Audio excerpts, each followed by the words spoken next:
that key moving freely when you're bumping.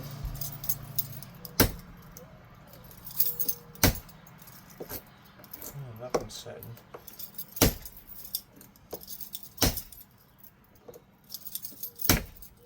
Actually, well, you're nothing hitting. That time I heard some pins set.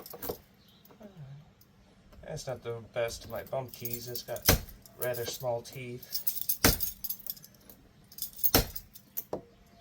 I hear a bunch of them setting.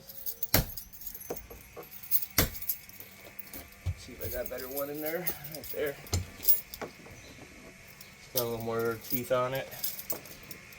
A little more drag. Probably use a little more lube actually. That one was close.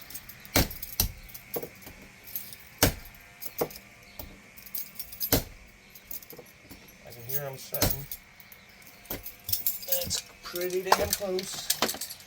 Yes, I could bust out my quick set, the extra leashes, and possibly bend in quicker. Usually a bump key kicks it within the first couple whacks for me.